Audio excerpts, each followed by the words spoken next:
want to fall into sin? What is the draw? What does the devil have out there that can draw you away from God?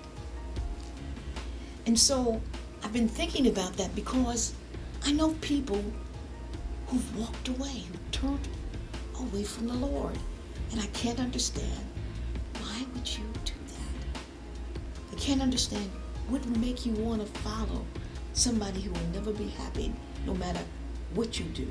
Somebody who will never be happy. You could do the most grossest thing or create the most heinous murder or crime, and the devil will never be satisfied. He's not satisfied until you're dead in sin. That's the only thing that can satisfy him.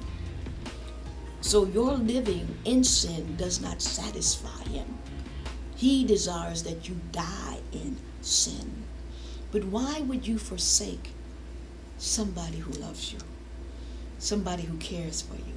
Somebody who wakes you up, who strengthens your body, gives your limbs the ability to move and to do things. Why would you want to forsake the Lord? In 2 Kings 22 and verse 17, because they have forsaken me and have burned incense unto other gods, that they might provoke me to anger with all the works of their hands. Therefore my wrath shall be kindled against this place, and shall not be quenched. In this book, 2 Kings, verse 22, God is speaking. He's speaking about the children that he led from captivity. He led them out of bondage in Egypt. And he gave them manna, and he gave them water, and he did not allow their clothes to deteriorate, and their shoes did not become ruined, though they walked 40 years in the desert. And the reason why they were in the desert for 40 years was because they were disobedient. The God who loved them and cherished them and gave them everything, who brought them into the promised land, and it was God's will that he was going to turn the promised land over to them. But they sinned against the Lord. They began to follow other gods. They made molten images. They began to seek after the gods of the people that God brought them to take the land from. And so they started serving other gods, and they fell away from God. They turned away from him. They began to walk in another direction, in different paths, but they were walking away from the God that created them, who said, you will be my people and I will be your God. The God that provideth, the God that healeth, the God that strengtheneth us. They walked away from him. Going now, still in the Old Testament, going from 2 Kings into Nehemiah 9. And Nehemiah follows Ezra and 1st and 2nd Chronicles. And so Ezra and then Nehemiah. And that's Nehemiah 9. And I have Nehemiah 9 and 31.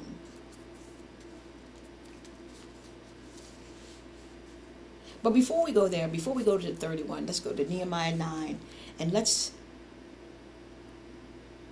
go to Nehemiah 9 and 20.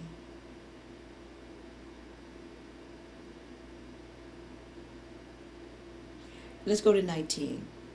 Nehemiah 9 and 19.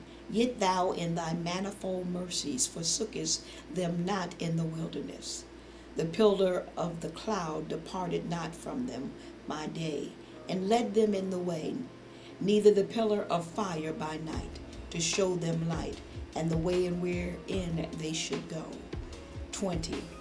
Thou gavest also thy good spirit to instruct them, and withheld not thy manna from their mouth, and gavest them water for their thirst. 21. Nehemiah 9 and 21. Yea, 40 years didst thou sustain them in the wilderness, so that they lacked nothing. Their clothes wax not old, and their feet swell not. Moreover, thou gavest them kingdoms and nations, that didst divide them into corners, so that they possessed the land of Sihon, and the land of the king of Heshbon, and the land of the king of Og and Bashan. Their children also multipliest thou as the stars of heaven, and broughtest them into the land concerning which thou hadst promised their fathers, that they should go in and possess it.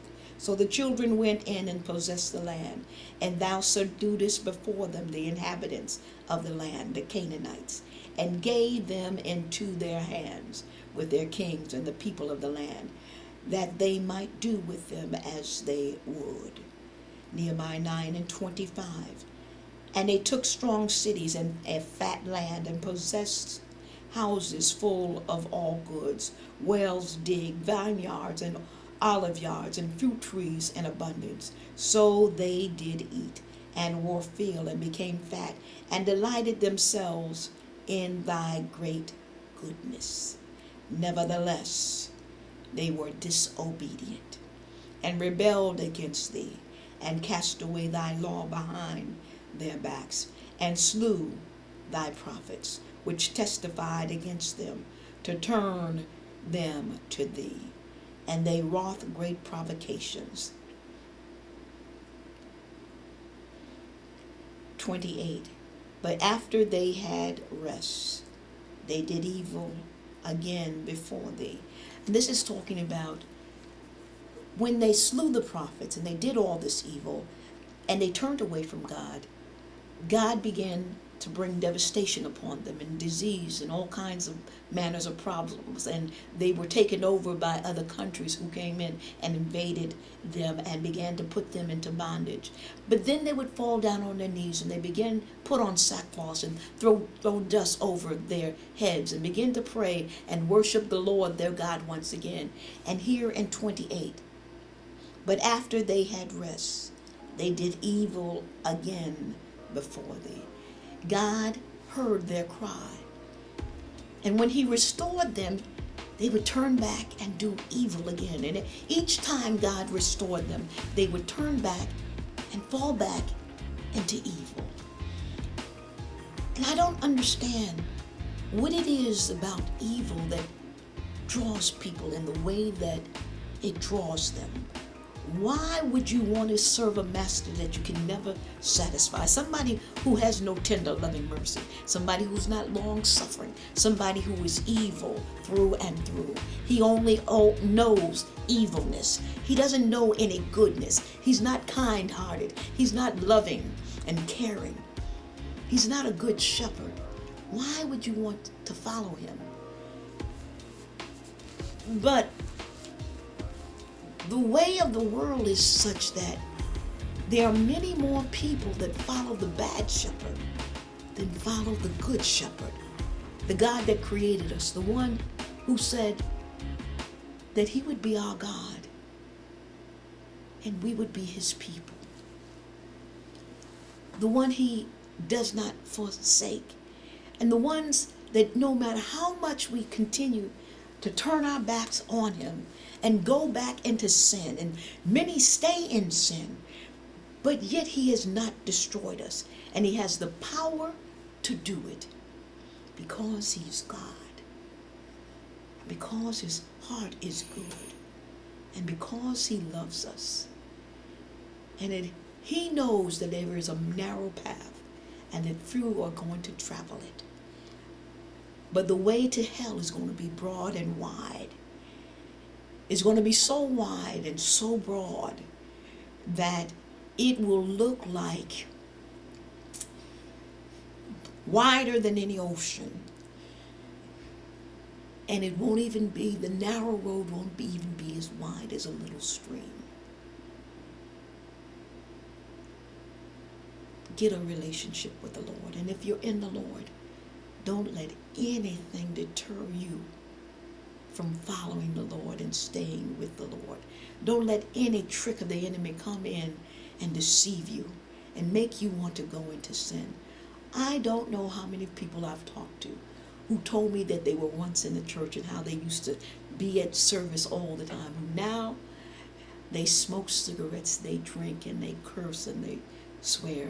And they have turned totally and completely at this time, or at that time in their life when I met them, away from the Lord, with no consideration of ever going back. I don't know what happened to them while they were in church. I don't know what kind of church it was, but the devil doesn't want you in the church. The devil's desire is to destroy the church. That is why he has all kinds of people, enemy agents in the church, who are there to destroy the church, because the devil desires that this church be destroyed, that the people might not be saved, so that the narrow road will not be there, that there will be no people traveling that narrow road. He wants to take the masses, all of us, with him. But be ye wise and look for that narrow path. Study the word of the Lord. Get into his word. Discover what his laws are. Follow his precepts and his commandments. Do as he would have us to do. Live holy. And love, cherish, reverence, and respect the Lord. And do as he has said for us to do. Follow in the steps that he has laid for us to follow in, so that we will have victory at the end of the day when our lives are over, that we will not go down into the grave, into sin, because at that point it will be too late. You will not be redeemed. But give us to have victory over death, to proclaim, I am a child of the King, and I will stay a child of the King. We give him honor and glory. We praise his holy name. There is none like him. There is none like him. There is none like him. Thank you, Jesus. Thank you, Jesus. Thank you, Jesus.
Thank you, Jesus.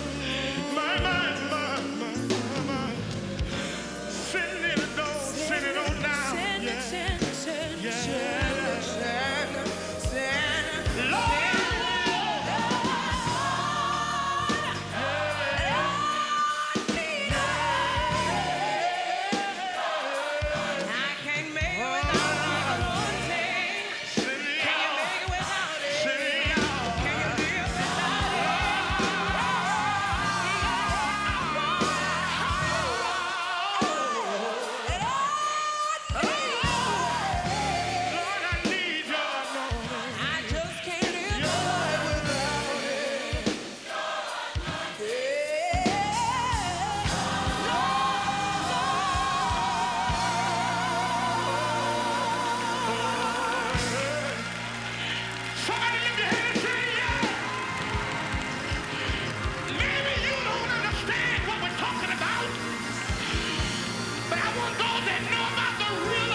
Lord.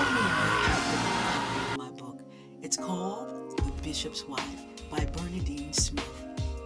The Bishop's Wife. You need to get your copy now.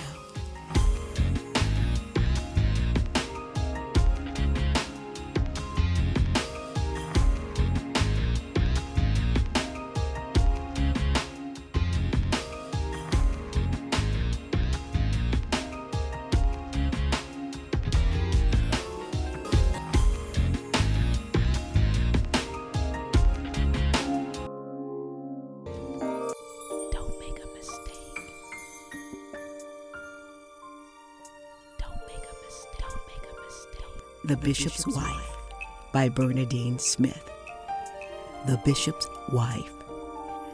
We all deal with these issues, whether we say so or not. The Bishop's Wife. Christian fiction at its best. 3 books in one. For sale now. Ty, the Bishop, and Trell. Groundbreaking.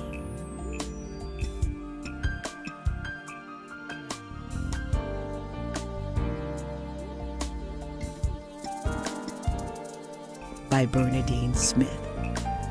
The Bishop's Wife.